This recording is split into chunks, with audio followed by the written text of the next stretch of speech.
many friends. I'm Sara Sach, and welcome to our live YouTube podcast. Sometimes I call it a yarn podcast. Sometimes I call it a crochet podcast. I just call it our podcast, Coffee and Crochet with Sara. It was really kind of funny. I got a message last week that said I need to learn to tell time. And I was like, what? Well, we live in a state that we do the time change. This particular person lived in a state that didn't. And so she was off by an hour and was mad at me. Sorry, in this state I have to do the time change. So just in case you don't know, every Tuesday, 10:30 a.m. Central Time. And if you don't know what time that is where you're at, just Google it. It'll tell you. I found that really funny. Just so that you know, she was not mad. She actually was funny and very nice lady. It was wonderful to meet her online. So, it has been one busy week for us. We've been doing a lot of planting and yard work. And so I did not want to get up this morning. Okay, raise your hand if you wanted to sleep in this morning. We had some thunderstorms last night and then rain, which was perfect sleeping weather. So I had some good sleep. There's no reason for me not to want to get up in the morning other than I was just super tired. And I've got some more work to do today outside. And then on Friday, my grand girls, they have school off on Friday. So they're going to spend the night, Thursday night. And on Friday, we have new neighbors. Someone finally moved into one of these empty houses, bought one of them. Because our cul-de-sac, we live in a circle, and we're in the back of the circle. And we're the only ones in the circle right now. So people across the street moved in. So the girls and I, we're going to bake some cookies and go over and welcome them to the circle.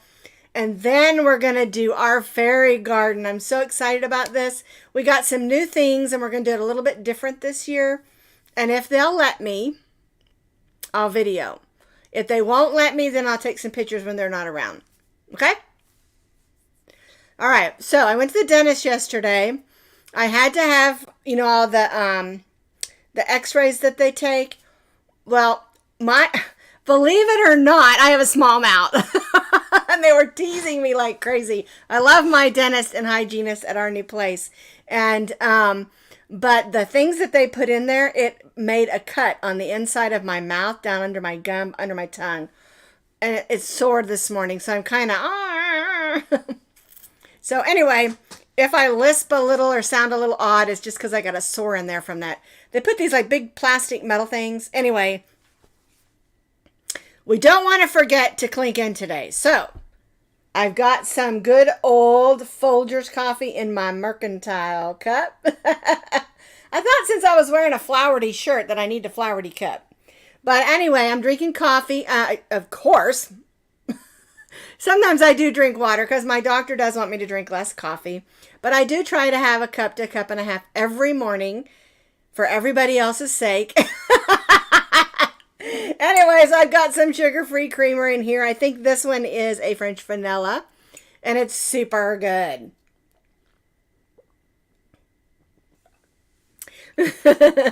I know, Kim. I hope they let me video, too. I have a really cool stand that my husband bought me that I use a lot, and it can fit your phone or your iPad, and I really like to use the iPad. So I might just set it up there.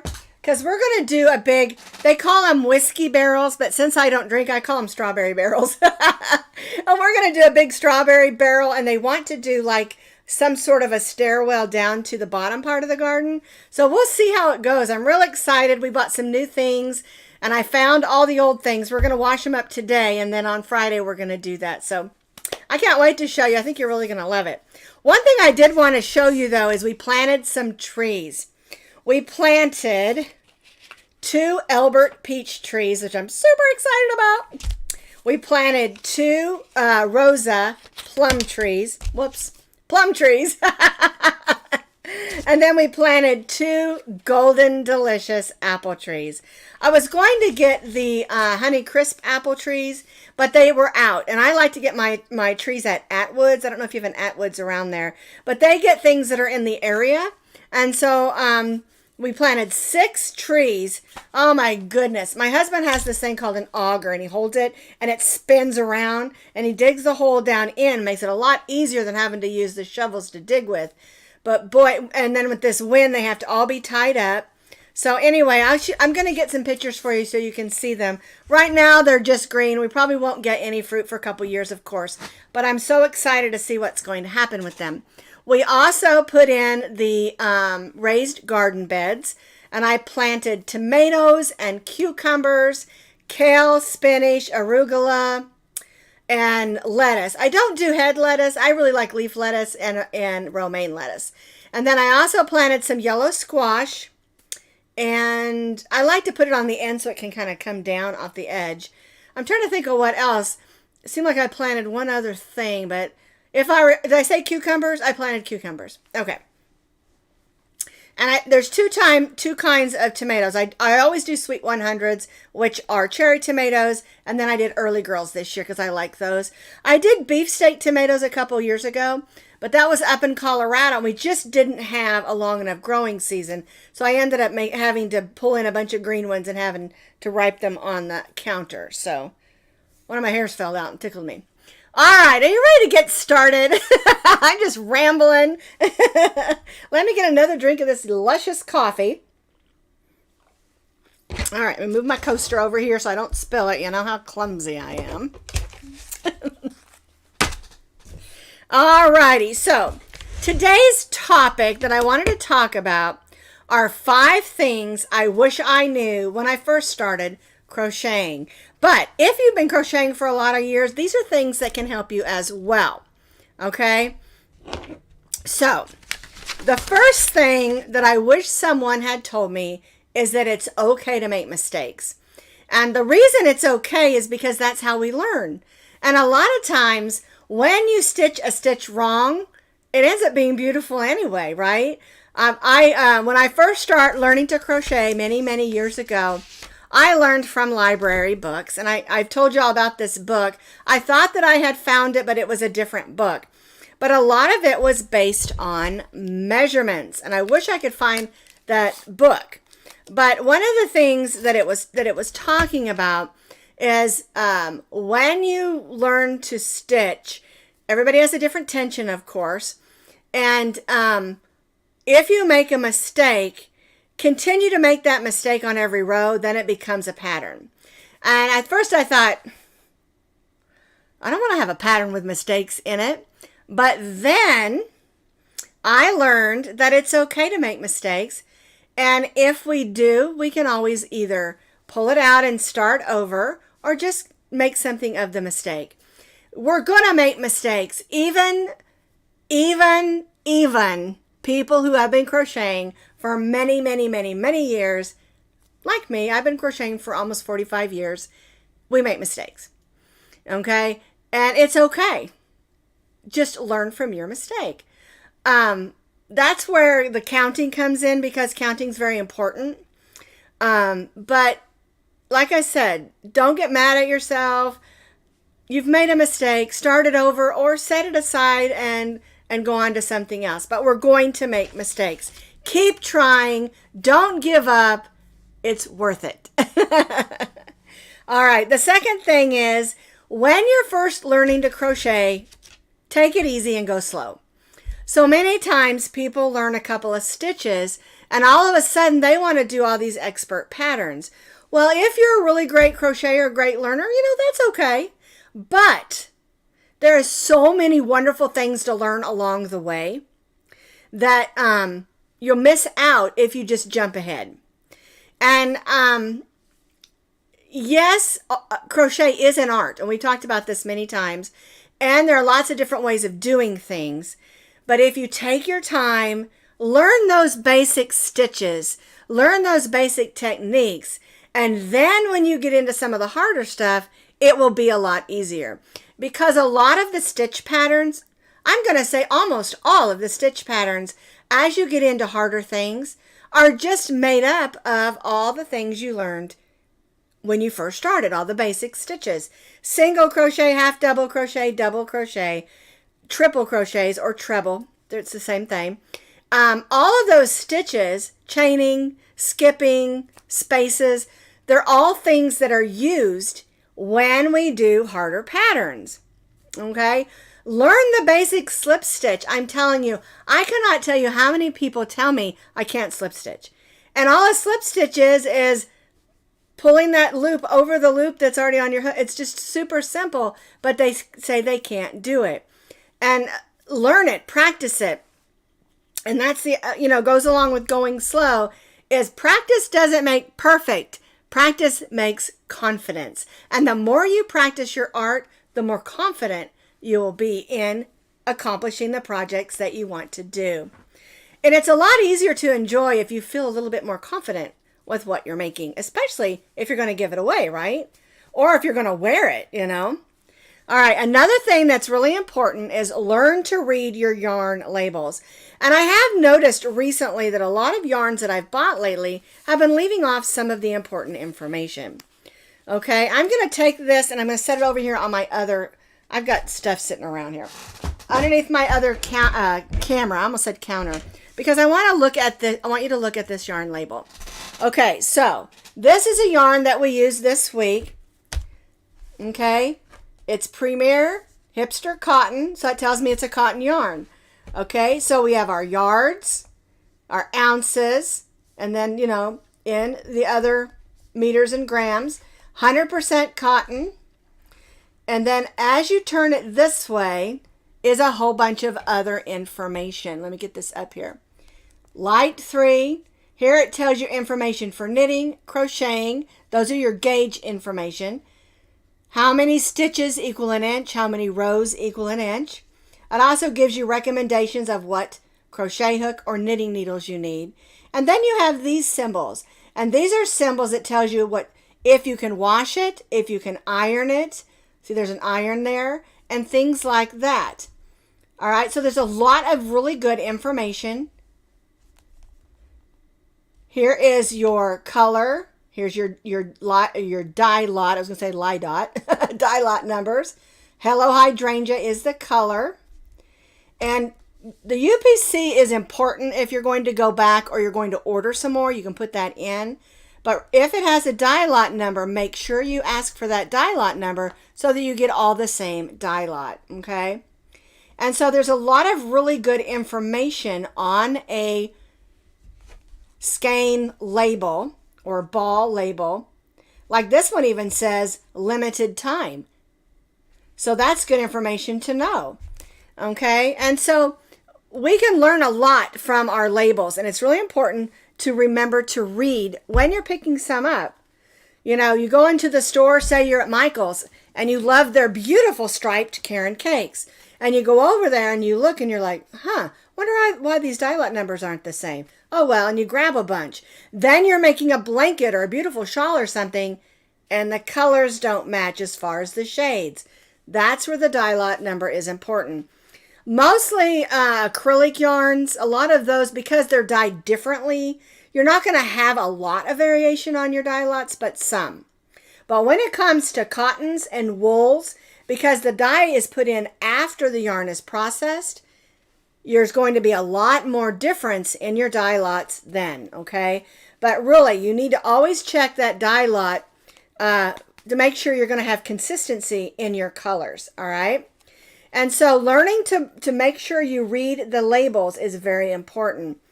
Now, there's a lot of companies that have left off a lot of that information. They figure it's acrylic, you know how to take care of it, or it's cotton, you know what it's going to do. But they're not all processed the same, okay? So, reading the label is very important. All right, now, the fourth thing is, does a hook size really matter? And the answer to that is absolutely. Because different yarns take different hook sizes. Okay? This hook is an N 9mm. This hook is an I 5.5 millimeter. There's a huge difference, right? And so the hook size really does matter. And another thing about hook sizes is when a crochet designer asks you to use a certain size and it may not be what the yarn recommends, there's usually a reason. A lot of times I'll go up if I want it to be a little bit more of a lacy look, or I might go down if I want that stitch to be a lot tighter. Say maybe I'm making a pillow and I don't want the stuffing to show through, or I'm making a lightweight shawl and I want it to be more open and lacy. So make sure when you're reading a pattern, you try to always use the weight of the yarn that the crochet designer is asking you and the crochet hook. But you can adjust that a little bit. Okay, and that's where this next thing is very important, and that is something I talk about all the time. Measure, measure, measure, and measure again. Put a tape measure in everything that you've got because your tension is different. Okay, and nobody told me this when I was first learning to crochet. I learned it from a book about measuring. And don't make the whole sweater and then realize that the sleeves come down to underneath your fingers. Or don't make the hat and realize it slides down to your chin. Measure as you go. If your tension is looser, go down a hook size or two. If your tension is tight, go up a hook size or two. And measure as you go and adjust that. Measuring is so important, especially because we all have different shaped heads. We all have different shaped bodies. We're tall, we're short like me, we're chubby, we're thin, all different things. And we want the things that we spend time making to fit properly or be the right size that we want. Now, some things like, say, a washcloth, if it's off a half of an inch, it's really not a big deal. But if you want something to fit a certain size table and it's off several inches, that is a big deal. And so that's where the measuring comes in handy.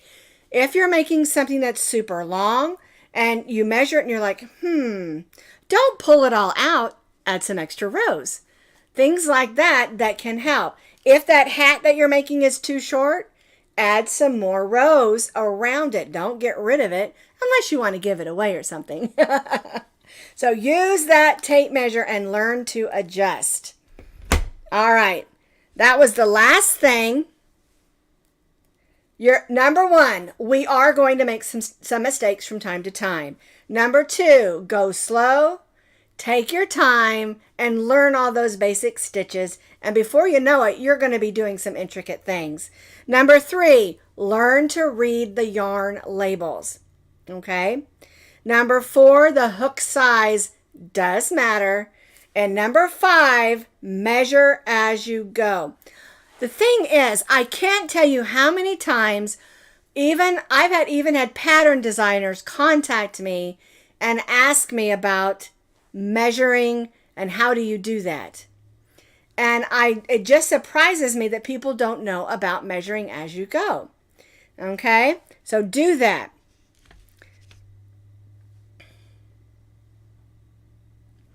All right, I wrote something on here and I can't read my handwriting. Yikes!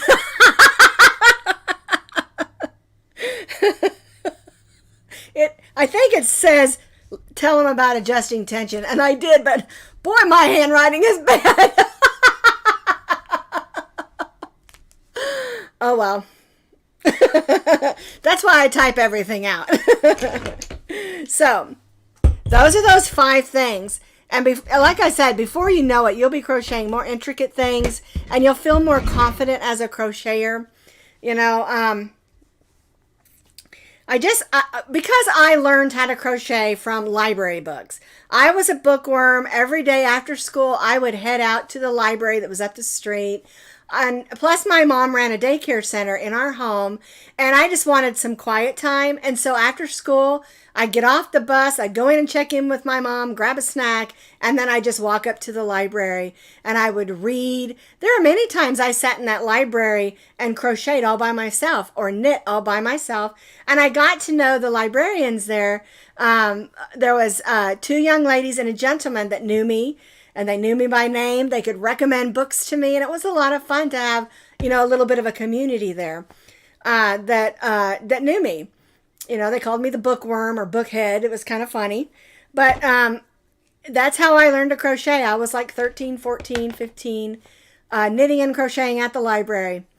And I think it would be a lot of fun to have a group there, you know, at the library. I need to find the Yukon library here and see if I can get a group together. I think that would be a lot of fun in my spare time. Oh my goodness. All right. Well, let's talk about what happened this week at Posh Pooch Designs. So last Friday, we made these Easter egg coasters. I'm going to click back over here. And I know Easter's already over. And so we're not doing any Easter egg coasters this week, I don't think. Whoops, I guess I should have weaved that end in, huh? But these are a lot of fun to make, and it's a great pattern to have, and you can do them next week as well. I also talked, or next year, I mean. And I also talked a little bit about how to block or shape them.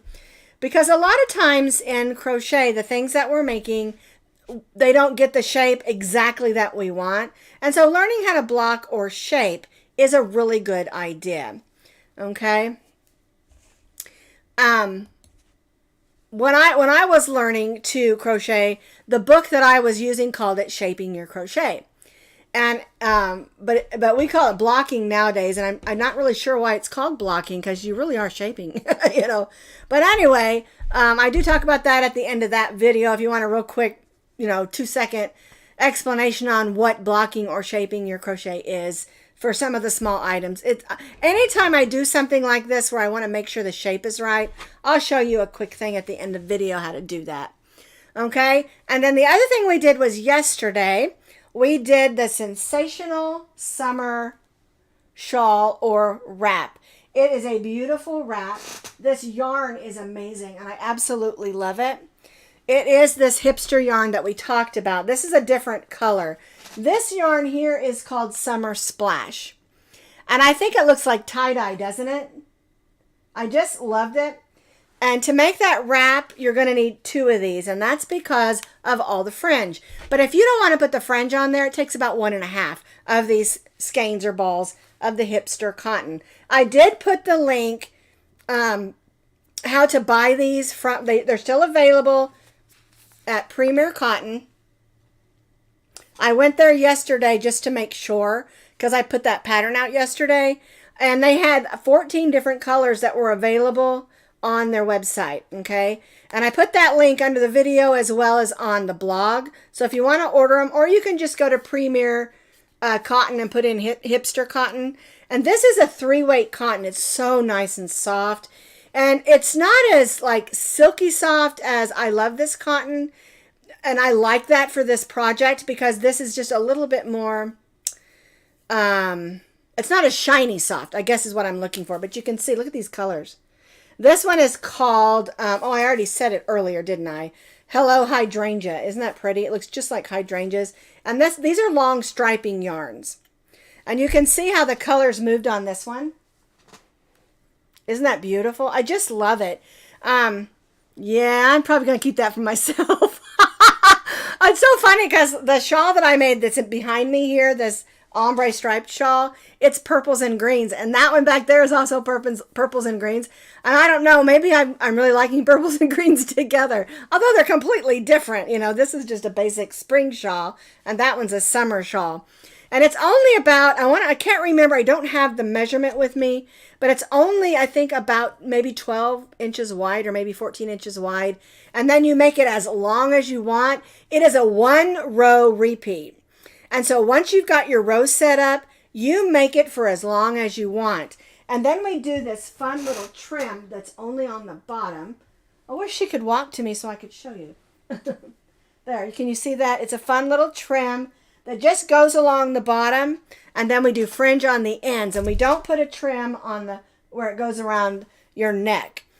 And it's just a super simple, easy pattern with beautiful results. And you can use any cotton that is a light 3 that you want to, but this yarn here, this Premier Cotton, is amazing.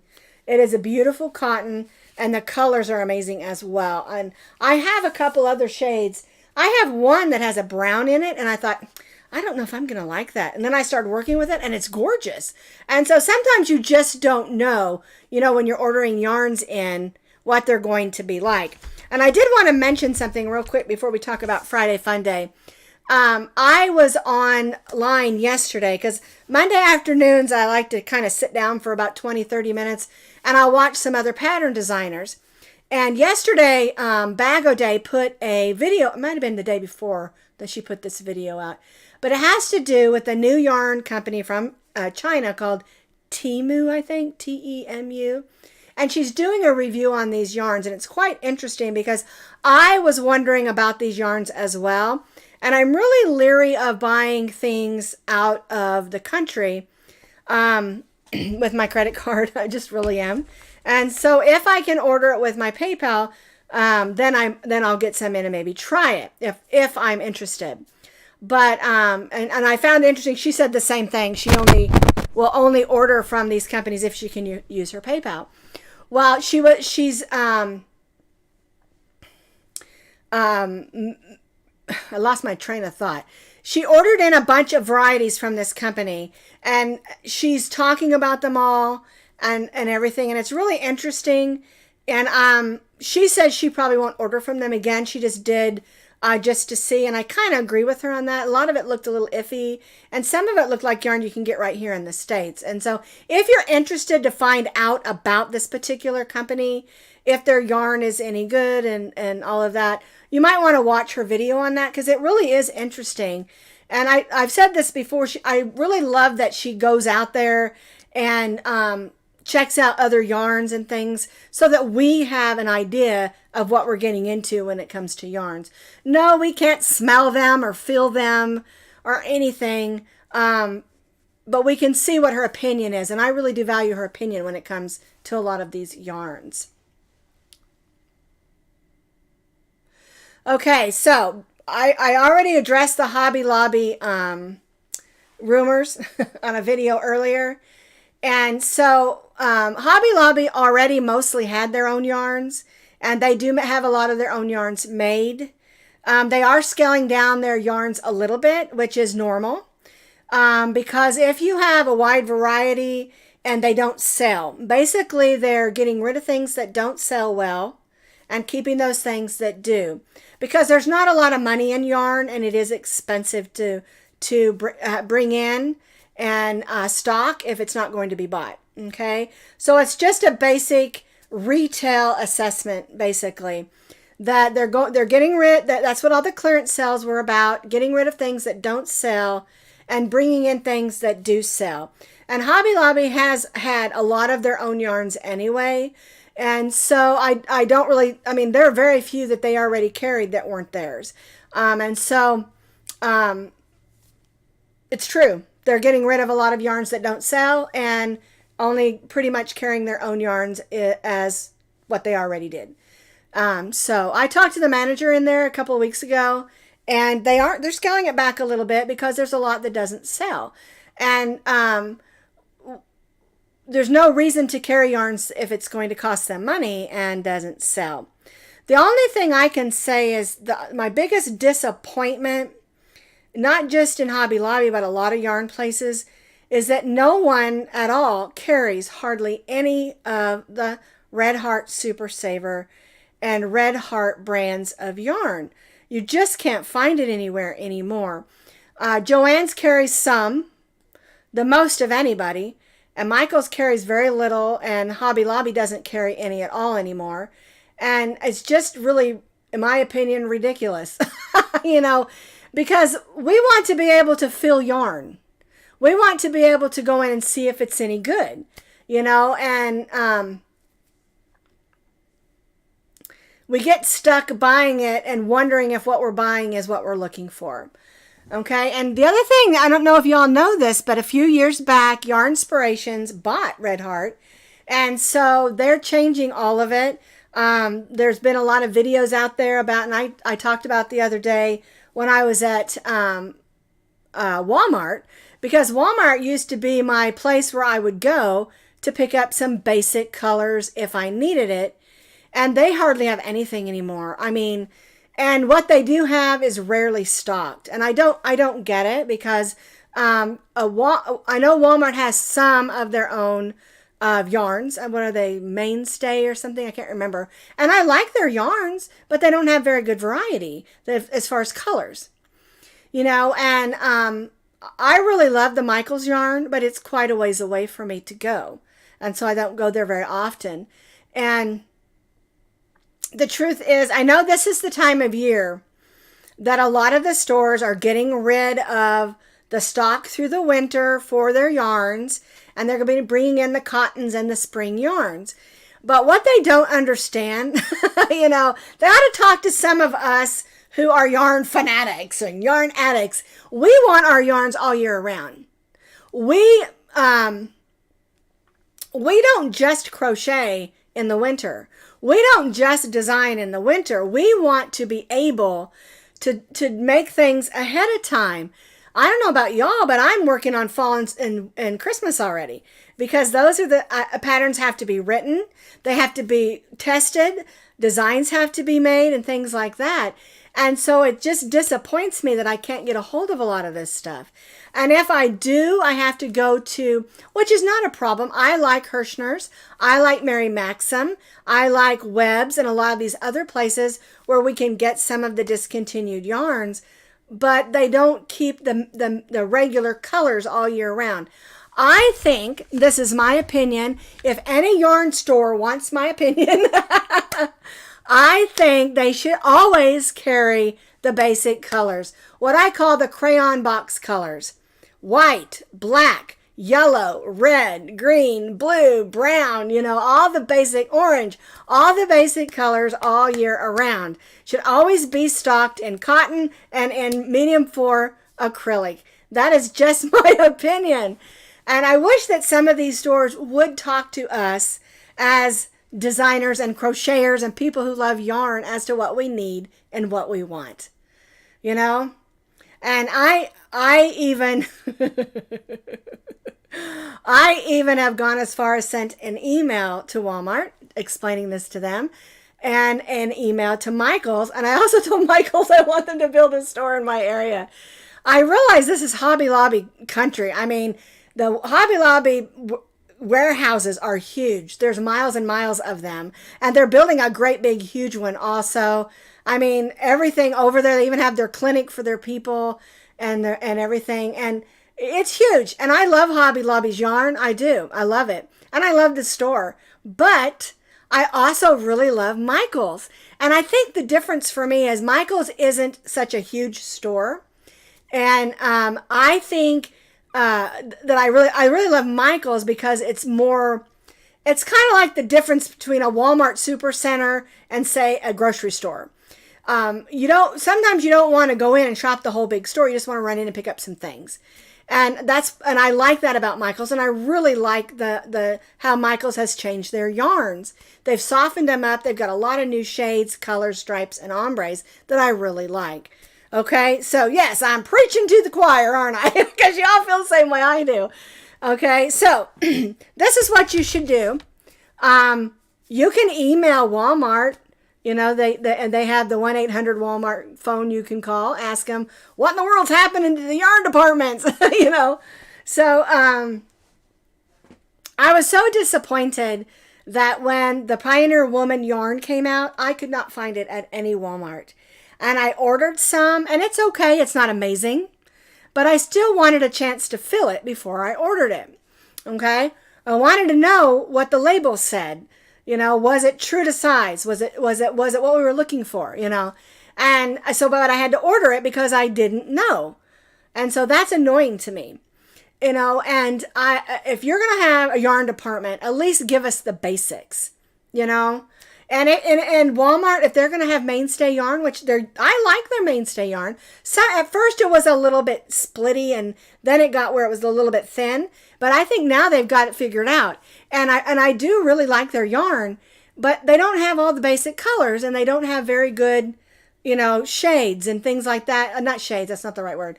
Ombres or variegated or things like that we're looking for. Okay, and so, I'm going to stop. I'm whining now. I don't mean to whine. I really don't, but you know, we love yarn. Okay, bottom line is, make some phone calls, send some emails, tell them what we need, okay? I will order it if I have to online, but I really am old fashioned. I want to go in and feel it and smell it. Make sure it doesn't smell like, I don't know, dogs, you know. Although my dogs smell good because I use that lavender shampoo. You know, Kim, you said me and my daughter should open up a yarn store. The problem with that is that yarn, first of all, number one, it is outrageously expensive to have a brick and mortar store. Number two, I would probably fill it all with the most cheapest yarn, not cheapest, economical yarns that I could find. And that's hard to do. And number three, I don't have the time, and neither does she. She works full time. She is the manager at she quit her job. She managed a chicken restaurant along with running her business for about 5 years, and she quit her job, and she works for my son at his business. He has a business called Carbon Shocks. That's what we moved down here to Oklahoma. My husband works with him too. He makes high-end shocks for high-end companies. And so she manages, she's an office manager. She manages everything. And, you know, she does like all the processing and ordering of parts that they need for, you know, of course they make most of their parts on their machines. But anyway, she and I would not have the time. It would be so much fun. I'll have to tell you, it would. We could do yarn classes and all that stuff. But I don't think I could do it. Y'all remember, I'm 60 years old. I don't think I could do it. Not still do a YouTube channel and play with my grandkids. There just wouldn't be enough time. But it sure would be fun. If someone would open it here, I would definitely be there and support them 100%. The sad thing is there are none around anymore. There just aren't. And a lot of the big box stores were basically bringing in all this inexpensive stuff, and so the expensive stuff just got more and more expensive. And it's just, the brick and mortar stores are just expensive to rent. Exactly, Antoinette. I would also, if I worked at a Hobby Lobby or a Michael's or a Joann's, I would spend all my paycheck on yarn. I would, because I love it. It's so much fun. And so anyway, we're way past 11. You see, this is what happened. When I start talking about yarn, I get completely lost. All right, so if we want to see change when it comes to the yarn, you know, we have to do something. You know, send some emails, make some phone calls, and ask them what in the world's going on with your yarn department. All right, guys, thank you so much for being with me today and listen to me rant about yarn. All right, I'll see y'all next week and have a wonderful, wonderful week.